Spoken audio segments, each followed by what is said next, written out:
मैं समझता हूँ कि आज एक बहुत बड़ा दिन है और मैं सोच रहा था कि पिछले कुछ सालों को 3 हिस्सों में बांटा जा सकता है। हमारी 2022 में सरकार बनी थी, उसके पहले का एक सिस्टम था जो हमने इनहेरिट किया, वो था एक्सटॉर्शनिस्ट सिस्टम, जिसमें ज़बरदस्ती वसूली सिस्टम था, जिसमें वसूली की जाती थी।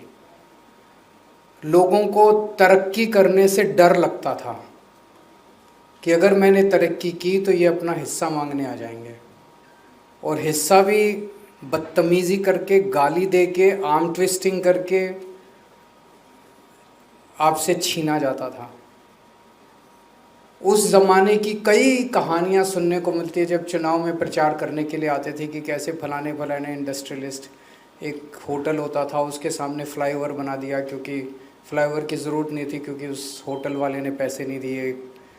किसी फैक्ट्री के सामने वो अपना आदमी बिठा दिया, पर पीस के हिसाब से पैसे लिए जाते थे। पता नहीं कितनी कहानियाँ सुनने को मिलती थी। नतीजन धीरे धीरे धीरे धीरे इंडस्ट्री पंजाब छोड़ के चली गई।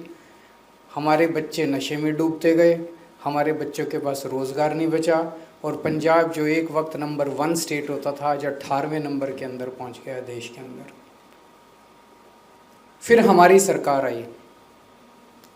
हमारी सरकार ईमानदार सरकार है, हमारी नीयत साफ है, लेकिन उस वसूली सिस्टम को 4 दिन के अंदर ठीक करना संभव नहीं था।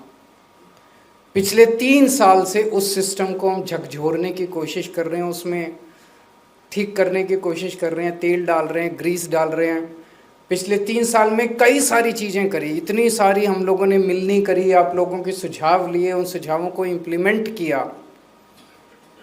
अब जो डिसीशंस पिछले कुछ महीनों में अनाउंस किए गए हैं, वो डिसीशन क्रांतिकारी डिसीशंस हैं कि कोई भी इंडस्ट्री अगर कोई अप्लाई करेगी एक्सपेंशन के लिए, डाइवर्सिफिकेशन के लिए, या investment, fresh investment, greenfield investment के लिए, तो फ्लैट 45 डेज के अंदर आपको सरकार की सारी अप्रूवल्स दे दी जाएंगी।